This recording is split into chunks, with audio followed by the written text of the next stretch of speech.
मैंने कोशिश की है कि हम ना जो इम्पोर्टेंट पॉइंट्स पीईसी के विजिट के मुताबिक होते हैं, आपने जो पीईसी को प्रेजेंटेशन देनी है, जो एससीआर बनानी है, वो वैल्यूएशन क्राइटेरिया के मुताबिक ही बनानी है। तो जो इंस्टीट्यूट का विजन है ना, वो पब्लिश्ड होना चाहिए। आप जब प्रेजेंटेशन भी दें उन्हें, तो आपने अपनी जो पब्लिश किया हुआ है, जो दीवार पर लगाया हुआ है डिपार्टमेंट की या यूनिवर्सिटी की, उसकी फोटो खींच के लगा दें। जो वेबसाइट पे लगाया हुआ है उसको खींच के लगा दें। ये इंस्टीट्यूट का विजन आपके डिपार्टमेंट के स्कोप से बियॉन्ड है, इसका आप कुछ नहीं कर सकते, ऑलरेडी बना होगा। आपने सिर्फ इंश्योर करना है कि वो पब्लिकली डिस्प्लेड है, बस। लेकिन बना जरूर होना चाहिए। इसी तरह जो इंस्टीट्यूट का मिशन है डिपार्टमेंट के स्कोप से बाहर है, ये शॉर्ट टर्म होता है, लेकिन आपकी जिम्मेदारी बनती है कि आप इसे कैंपस में, डिपार्टमेंट पे और वेबसाइट पे इसे आप सफिशिएंटली डिस्प्ले करें। अब जो विजन और मिशन आपने बनाना होता है, उसकी एक फॉर्मल कमेटी बनाई जाती है। पेपर वर्क बहुत ज्यादा एक्सटेंसिव हो जाता है, और उसमें यह है कि आपने एक कमेटी बनाई, उस कमेटी ने एक प्रपोज किया, वो प्रपोजल जो है वो पहले डार्क में डिस्कस हुआ, वो आपके बोर्ड ऑफ स्टडीज में डिस्कस हुआ, और फिर आपके चेयरमैन साहब ने अप्रूवल दी, इसके ऊपर साइन किए और वो फाइल में लगा दिए। पीईसी आए, वो फाइल आपने उन्हें देनी है, अल्लाह खैर सलाह। तो ये जो विजन, जो भी चीजें आपकी बनानी है, विजन या मिशन, याद रखें हर चीज के ऊपर आपने, जो भी आपके इंस्टीट्यूट की पॉलिसी है, आपके डायरेक्टर साहब की या आपके चेयरमैन साहब की या एचओडी साहब के सिग्नेचर होने लाजमी है, और उनका अप्रूवल लेना लाजमी है। इसी तरह जो जी जी जी सर, ये जो मिशन और विजन एक इंस्टीट्यूट का है, डिपार्टमेंट के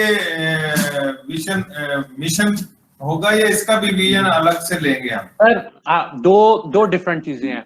जो अगर आप इवैल्यूएशन क्राइटेरिया पढ़े ना, वहां पर इंस्टीट्यूट का विजन और मिशन होना लाजमी है, वो D1 है। जो डिपार्टमेंट का विजन और मिशन है ना, वो लाजमी नहीं है। हमने अपने कॉमसेट्स के विजन और मिशन के मुताबिक अपने डिपार्टमेंट का विजन और मिशन बनाया हुआ है, और चेयरमैन साहब से अप्रूवल लिया हुआ है। ये लाजमी नहीं है। इंस्टीट्यूट का विजन मिशन लाजमी है, डिपार्टमेंट का विजन मिशन लाजमी नहीं है, लेकिन हमने किया होगा। ठीक है, ठीक है। और इसकी अप्रूवल डिपार्टमेंट के चेयरमैन से काफी है? चेयरमैन साहब से, जी सर, हमने चेयरमैन साहब से दी। इसी तरह जो आपके पीओज हैं, अब बात यह है कि ये फॉलो हम वही पैटर्न कर रहे होंगे। एक दो चार बंदों ने बनाया होगा, डिपार्टमेंट में इस पे कंसेंसस हुआ होगा, लेकिन ओबी की रिक्वायरमेंट है कि वो आपके फाइल में लगे होने चाहिए। उस कमेटी का नोटिफिकेशन, उस कमेटी के मेंबर्स, उसके टीओआर, और फिर एंड के ऊपर चेयरमैन साहब के साइन।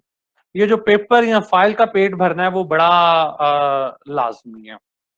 पीओस बनाते वक्त ये खास ख्याल रखना चाहिए कि हम बड़ा क्लियरली बताएं कि हम अपने इल्यूमिनाई से क्या चाहते हैं। ये इल्यूमिनाई का वर्ड यहाँ पर बड़ा इंपॉर्टेंट है, क्योंकि जो पीओस की असेसमेंट होती है ना, उसमें इल्यूमिनाई सर्वे फॉर्म होता है, उसमें एम्प्लॉयर सर्वे फॉर्म होता है, उसमें स्टूडेंट सर्वे फॉर्म नहीं होगा किसी भी लेवल पर। पीएलओस की असेसमेंट पे ग्रेजुएटिंग स्टूडेंट्स का सर्वे फॉर्म आता है। पीओस की असेसमेंट में आपके पास जो इनडायरेक्ट असेसमेंट आती है, वो आती है इल्यूमिनाई से आती है और एम्प्लॉयर से आती है। तो आप क्लियरली देखें कि आपका बच्चा 4-5 साल बाद क्या कर रहा होगा, ठीक है, उनको जहन में रखना है। और फिर जो आपके 12 ग्रेजुएट एट्रीब्यूट्स हैं, 12 पीएलओस हैं, उनकी रिफ्लेक्शन नजर आनी चाहिए। पीईसी हाईली डिस्करेज करती है direct use of the PLO words. मतलब आप इंजीनियरिंग नॉलेज का वर्ड डायरेक्ट इस्तेमाल ना करें, आप लाइफ लॉन्ग लर्निंग का डायरेक्ट वर्ड इस्तेमाल ना करें, आप एथिक्स का वर्ड डायरेक्ट इस्तेमाल ना करें, लेकिन इनको घुमा फिरा के जो आपकी पीईओस की स्टेटमेंट हो, उसमें 12 पीएलओस की रिफ्लेक्शन जरूर नजर आनी चाहिए। ये पीईओस की बनाने की गाइडलाइन है, और पीईओस को बनाना और उनको डिस्प्ले करना बहुत ज्यादा लाजमी है। मैंने एंड के ऊपर D1 की लिस्ट बनाई हुई है कि जो चीजें आपको सीरियसली बाइट कर सकती हैं, पीईओस वन ऑफ दैम। तो पीओस को बनाना और उन्हें पब्लिश करना कैंपस लेवल पे, डिपार्टमेंट लेवल पर और वेबसाइट पे बहुत ज्यादा लाजमी है। इसी तरह पीएलओस की हमने बात कर ली, उनकी फॉर्मेशन। आप, हम सारे पाकिस्तान समेत हमारे कॉमसेट्स के, हमने वही अडॉप्ट किए हुए थे जो कि वाशिंगटन अकॉर्ड ने डिफाइन किए हुए।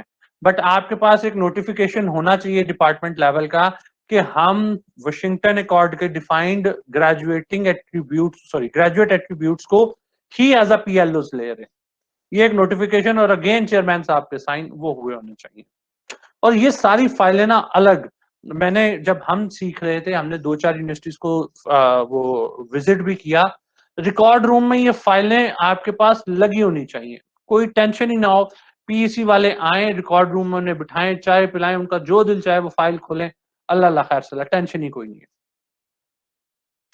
फिर आपकी मैपिंग जो है वो बड़ी क्लियर कट होनी चाहिए आपके पीईओस की पीएलओ के साथ, कि आप कौन से पीईओ को कौन से पीएलओ के साथ कैसे मैप कर रहे हैं, बड़ी क्रिस्टल क्लियर। और ये मैपिंग अगेन आपकी अप्रूव होनी चाहिए। जो सीएलओज हैं वो आपने बनाने हैं। और अगेन सीएलओज को बनाते वक्त जो सबसे बड़ा इस वक्त ध्यान हमारी पीईसी का जाता है वो यूज ऑफ एक्शन वर्ब्स पर जाता है, कि हम जो एक्शन वर्ब इस्तेमाल कर रहे हैं वो अप्रोप्रिएट हैं या नहीं है। ये बहुत बड़ा एक उनका वो होता है कि आपका एक्शन वर्ब जो है वो टेक्सोनॉमी से ही आपने लिया हो।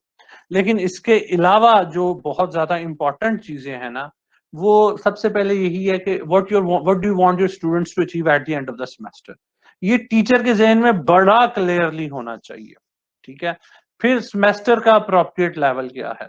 हमने फॉर एग्जांपल हमने जो लैब है, हमने लैब में साइकोमोटर डोमेन भी डाली हुई है, अफेक्टिव डोमेन भी डाली हुई है, और उनको 2 लेवल्स पर हम असेस कर रहे हैं, एक 4th लेवल पर और एक 5th लेवल के ऊपर।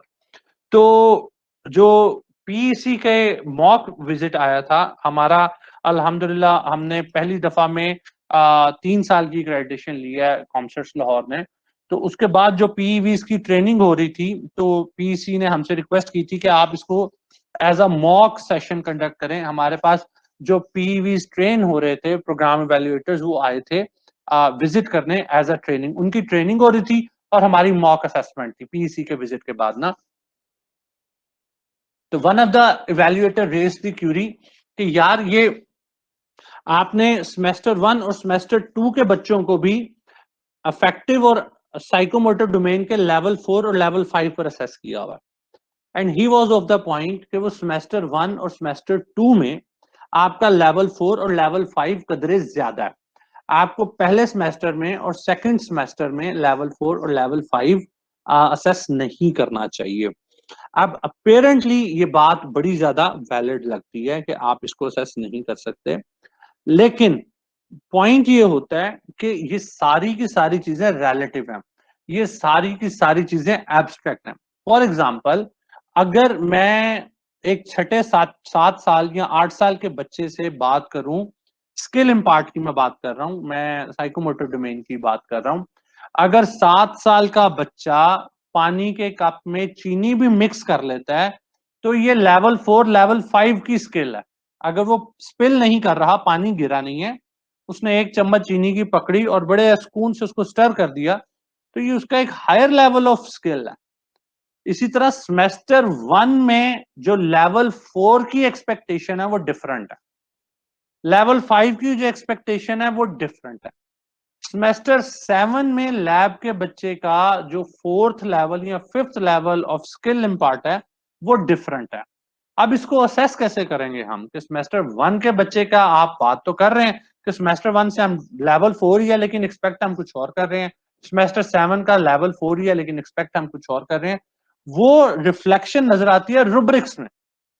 जब आप लैब की रुब्रिक्स डेवलप करें तो लेवल 4 की रुब्रिक्स पे हाथ होला रखें।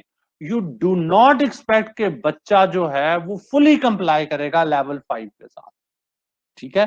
तो रुब्रिक्स बनाते वक्त फिर इस चीज का ध्यान रखना होता है कि आपने किस लेवल पे बच्चों को असेस कर रहा होना है।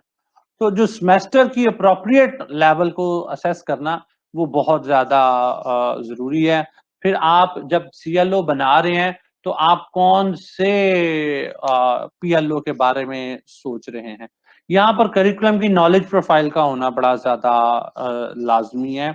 ये ना हो कि आप कोई डिजाइन का कोर्स की बात कर रहे हैं, डिजाइन का कोर्स फॉर एग्जांपल आप यूनिट ऑपरेशन के किसी कोर्स की बात कर रहे हैं, मैस ट्रांसफर ऑपरेशन या हीट ट्रांसफर ऑपरेशन या रिएक्टर डिजाइन का कोई कोर्स है या प्लांट डिजाइन का कोई कोर्स है और आपका मेजर फोकस जो है वो फंडामेंटल्स पर हो, ये नहीं हो सकता ना। आपके पास जो करिकुलम की नॉलेज प्रोफाइल है, एक डिजाइन का कोर्स है, तो सीएलओस बनाते वक्त मेरे जहन में ये नहीं होना चाहिए कि मैंने उसमें हीट ट्रांसफर की फंडामेंटल्स डाल दी हैं। भाई वो हीट ट्रांसफर की फंडामेंटल्स पहले पढ़ आया। अगर आप उसको रिव्यू करवाना भी चाहते हो, एक सीएलओ आप फंडामेंटल्स का डालना भी चाहते हो, तो फिर उसकी वेटेज को कम रखो। उसकी वेटेज 10-15% से ज्यादा नहीं होनी चाहिए। आई वुड लाइक के हीट ट्रांसफर के डिजाइन में बच्चे का मेजर फोकस हीट ट्रांसफर की डिजाइनिंग, हीट ट्रांसफर इक्विपमेंट की डिजाइनिंग पे हो, उसकी असेसमेंट पर हो, उसकी इवैल्यूएशन पर हो। ठीक है, तो आपने ये बड़ा जहन में रखना है कि मैंने पीएलओ जो बना रहा हूं, जो पीएलओ मैंने मैप करना है वो कौन सा करना है। एक मसला आप देखेंगे आगे चल के, मैं आपको अपनी डिस्ट्रीब्यूशन भी दिखाऊंगा।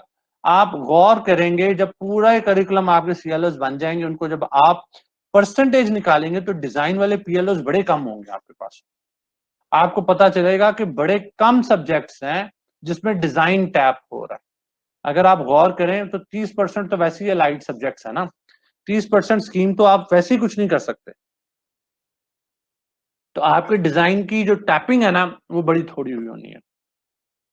फिर जब आपने सीएलओस बना रहे होने हैं तो ये क्लियर वर्ड्स जो हैं वो आपने इस्तेमाल करने हैं जो आपने ब्लूम टेक्सोनॉमी से लिए हुए हैं। और ये जो learn, know, understand, appreciate, of course हम सबको पता है कि इस्तेमाल नहीं करना है। 3 डोमेन्स हैं, इनके ऊपर मैं ज्यादा टाइम नहीं स्पेंड करूंगा। हम सबको पता है कॉग्निटिव है, साइकोमोटर है, अफेक्टिव है। हम सबको ये भी पता है कि उनके डिफरेंट लेवल्स हैं। आई एम श्योर यहाँ पर तो मुझे एक्सप्लेन करने की जरूरत नहीं है ना, ये हम सारे इसके साथ वेरी वेल वो कंफर्म्ड है। जी सर। फिर हमारे पास साइकोमोटर डोमेन है, अफेक्टिव सर डोमेन इसमें है। ना मैं एक सर आपसे सवाल करना जी चाहूंगा जी कि सर ये जो टेक्सोनॉमी के वर्ब्स हैं ये सर कुछ लेवल्स पे रिपीट होते हैं। बिल्कुल होते हैं जी, तो बिल्कुल होते हैं जी, तो सर उसको फिर मुझे याद कराइएगा। हमने ना इसकी काफी कंप्रिहेंसिव लिस्ट एक्सप्लोर की हुई है, यूनिवर्सिटी ऑफ आर्कांसास की वेबसाइट पे पड़ी भी हुई है। आप खुद से भी देख सकते हैं और मैं आपके साथ शेयर भी कर लूंगा। आपको पता चलेगा कई एक्शन वर्ब्स डिफरेंट लेवल पर रिपीट हो रहे हैं। ठीक है, यहाँ पर सवाल, जब आप सवाल ड्राफ्ट करते हैं ना तो दो चीजें लेवल गवर्न करती हैं। एक, आप बच्चे से चाह क्या रहे हैं, और दूसरा आपने उसको मार्क्स कितने एलोकेट किए हुए हैं। फॉर एग्जाम्पल आप एनालाइज यूजली लेवल 4 में आता है, लेकिन ये लेवल 3 में भी गिवन है। यहाँ ये अगर आप डिस्कशन की बात करें तो ये लेवल 1 पे भी है और लेवल 2 पे भी है। अब देखें, मैंने बच्चे से कहा कोई चीज डिस्कस करे और नंबर मैंने उसको 3 या 4 दे दिए या 5 दे दिए, तो ये अंडरस्टूड सी बात है कि 5 नंबर का डिस्कशन जो है वो लेवल 1 पे है। लेकिन अगर मैं उस सवाल में बच्चे से डिस्कशन करा रहा हूँ, उसको 10 नंबर दे रहा हूँ, तो ये लेवल 2 है। क्योंकि 5 नंबर में आई कैन नॉट एक्सपेक्ट के बच्चा जो है एक कॉम्प्रिहेंसिव डिस्कशन कर सकेगा और किसी भी फंडामेंटल पे या किसी भी टॉपिक के ऊपर, तो फिर वो लेवल 1 का वो होगा। तो जब आपके पास ऐसे एक्शन वर्ब्स आए जो एक से ज्यादा डिफरेंट लेवल पर रिपीट हो रहे हो, तो सवाल बनाते वक्त बड़ा ध्यान रखें कि आप सवाल में उसकी कॉम्प्लिकेशन लेवल को एक जरूरत से ज्यादा ना बढ़ाएं और जो मार्क्स एलोकेट करें वो थोड़े से ज्यादा कर दें। बस ये सिंपल सी बात। सर इसके अलावा ये कि सर सीएलओस में तो एक्शन वर्ब्स आ गए, इसके अलावा जो हम टेस्ट बनाते हैं, असाइनमेंट्स बनाते हैं, क्वेश्चन पेपर्स बनाते हैं, क्या उसमें भी एक्शन वर्ब्स का होना जरूरी है? 110% जरूरी नहीं है। इस बात को बड़े गौर से सुनिएगा।